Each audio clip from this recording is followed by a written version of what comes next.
Hola a todos y a todas, ¿qué tal? ¿Cómo estáis? Yo soy Alex y en este vídeo vamos a analizar la situación actual del ciclo de Bitcoin, lo vamos a contextualizar y vamos a ver cuándo puede ser el máximo y cuánto recorrido nos queda por recorrer. Así que empezamos.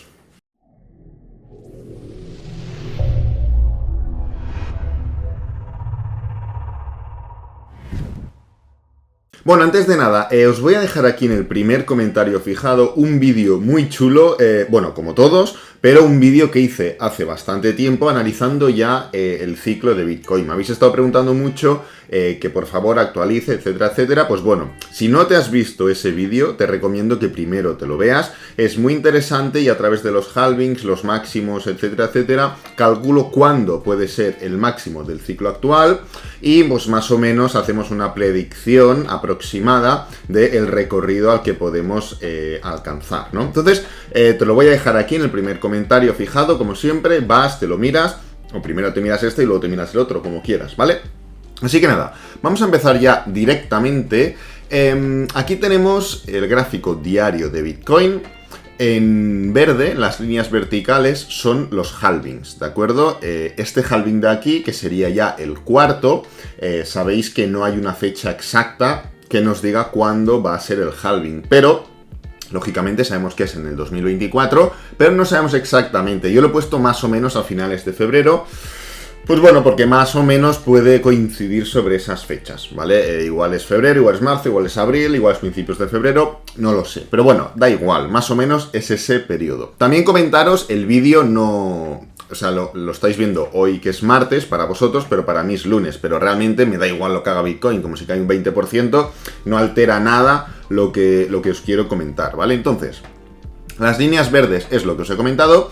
Y pues lo que veis arriba, estos colores, son los ciclos. Los he dejado ya puestos para no estarme 3 horas aquí. Y los he dejado cada ciclo encima del anterior para que lo entendáis bien, ¿vale? Como veis, desde el inicio del movimiento alcista hasta el final. No cojo los movimientos bajistas. Entonces, vamos a ponerlos hacia arriba y los vamos a poner uno encima del otro para que los podamos comparar. Aquí va el ciclo número 1 en color blanco, el ciclo número 2 en color rojo, el ciclo número 3 en color naranja y finalmente el ciclo número 4 y actual en color azul. Entonces, ya poniéndolos uno encima del otro, podemos ver algo muy claro y es que el máximo de cada ciclo, como veis, decrece. El primer ciclo llegó a un nivel concreto, perfecto. El segundo ciclo hizo un recorrido alcista ya menor al primer ciclo. El tercer ciclo hizo un recorrido alcista bastante menor que el segundo. Y actualmente estamos ya en una fase avanzada del ciclo y estamos, pues bueno, cayendo bastante, o sea, la diferencia es mayor. Entonces, cuando digo avanzada, no me refiero a que ya estamos acabando, pero lógicamente si hay que poner encima de una balanza el tiempo que queda, pues queda menos tiempo, ¿no? Entonces, otra cosa que podemos ver es que la duración de los ciclos cada vez es más larga. El primer ciclo fue muy parabólico y duró lo que duró. El segundo ciclo duró ya bastante más. El tercer ciclo está durando bastante más, sobre todo que el primero, y el ciclo actual, como he dicho, aún queda un trozo, pues ya está avanzando al tercer ciclo. Entonces, ¿qué vemos ya rápidamente? Primero, que los ciclos cada vez son menos parabólicos, que los ciclos cada vez llegan a un nivel de ROI, de retorno, menor, y finalmente que los ciclos cada vez son más largos, ¿vale? Esto, ¿qué nos puede denotar? Pues bueno, nos denota que cada vez el precio de Bitcoin se está asimilando más a lo que sería un producto estable, un producto, pues bueno, ¿cómo sería la palabra? Aceptado por la sociedad, ¿vale? Un producto que pues está cada vez cogiendo menos volatilidad y está pues cogiendo unos parámetros más suaves, más tranquilos dentro de los grandes movimientos que puede hacer Bitcoin en cualquier momento. Lógicamente nos queda mucho recorrido para parecernos a un Nasdaq, por ejemplo, pero sí que es cierto que, o a cualquier índice bursátil, pero sí que es cierto que poco a poco estamos viendo, aquí lo podemos ver, que Bitcoin está siendo más serio. Entonces, otra cosa importante que os quiero comentar es que si nos fijamos en los ciclos, voy a hacer un poco de zoom, vamos a ver que dentro de cada ciclo se forma una corrección más grande para lo que sería lo normal en el ciclo. Por ejemplo, en el primer ciclo podemos ver esta de aquí o esta de aquí, una corrección es más grande que la otra. En el segundo ciclo podemos ver esta de aquí y esta de aquí, una es más grande que la otra. En el tercer ciclo podemos ver esta de aquí y esta de aquí, una es más grande que la otra. Y en el cuarto ciclo en el que estamos actualmente, lo voy a separar un momento, podemos ver esta de aquí y esta de aquí, una es más grande que la otra. Ha pasado en todos los ciclos y previo a la gran corrección número 1 y posteriormente a la gran corrección número 2, o sea, previo y posterior, que es a lo que estamos ahora, ha seguido el movimiento, ¿de acuerdo? O sea, lo que hemos visto normalmente es un arranque del ciclo, una corrección más grande de lo habitual, es decir, dentro de este tramo alcista, parabólico, más parabólico o menos parabólico, se forman pequeñas correcciones, pequeñas caídas, etcétera, etcétera. Se forma luego una corrección más grande, posteriormente el ciclo arranca, de nuevo, se continúa, se forma otra corrección que puede ser un poco más grande que la primera o la segunda puede ser la más grande.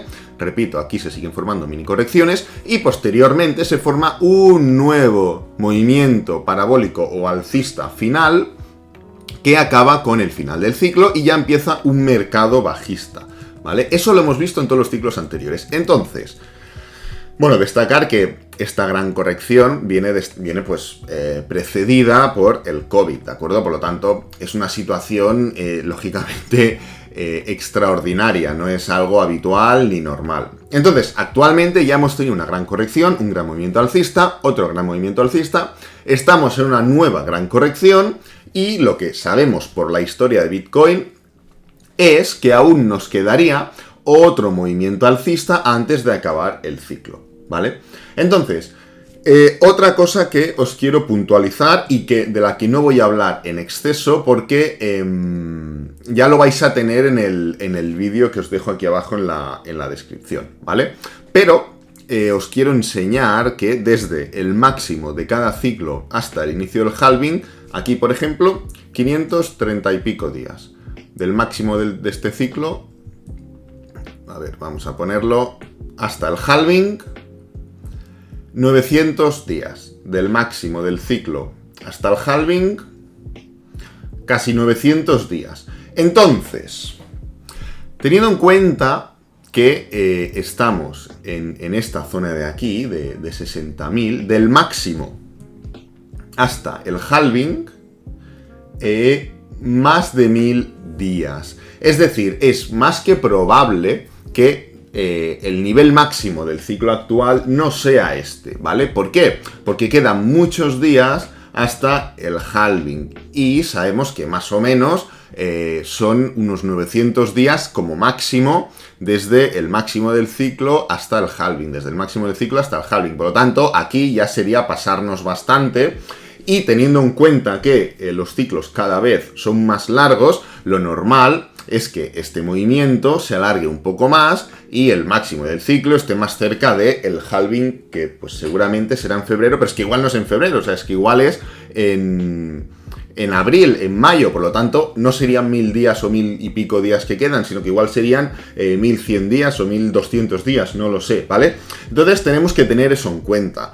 No solo la madurez del ciclo en comparación con los anteriores ciclos, no solo las características que va haciendo cada ciclo en cuanto a ser más largo, ser menos agresivo, tener correcciones largas en mitad de cada ciclo, etcétera, sino también la relación que hay entre el precio de Bitcoin y los halvings que hay en Bitcoin. O sea, el halving hay que tenerlo en cuenta porque es un elemento que no tenemos en cuenta en otros activos, pero porque no lo hay, ¿vale? En otros ciclos de cualquier otro activo, del trigo, del Nasdaq, de cualquier acción, lo que sea, no tenemos en cuenta un halving. ¿Por qué? Porque no los hay, ¿vale? Por lo tanto, aquí sí que tenemos que tener en cuenta los halvings, ¿vale? Y sabemos que entre el máximo y el halving hay un cierto periodo de tiempo que normalmente se respeta, o que de momento se ha respetado.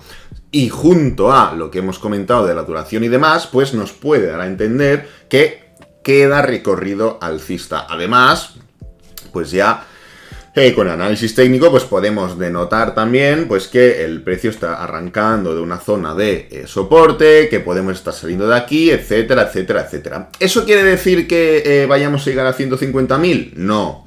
Eso quiere decir que hay una probabilidad, hay una estadística, hay un sentido común que podemos aplicar y que dentro de una inversión a largo plazo o dentro de un trading, da igual lo que estéis haciendo, estamos hablando de probabilidades. Las probabilidades dicen que es probable que veamos un nuevo movimiento alcista antes de iniciar un movimiento bajista, ¿vale? Esto no descarta que el precio, pues, desde esta zona, pues vuelva a caer. ¿Sería muy negativo? Pues claro que sería negativo, pero es lo que hay, ¿vale? O sea, no decidimos nosotros sobre el precio, ni una persona por su interés o por su inversión marca la dirección de un activo. Nosotros lo que tenemos que hacer es analizar lo que hay, analizar las variables que tenemos, y las probabilidades nos dicen, no solo con análisis técnico, sino con análisis del ciclo, sino con análisis de halving, etcétera, etcétera, nos dicen que es probable que haya un nuevo movimiento alcista. Entonces, lo voy a dejar por aquí. Espero que os haya gustado. Si es así, suscríbete, dale me gusta, compártelo con amigos, con la familia, y nos vemos en el siguiente vídeo. ¡Adiós!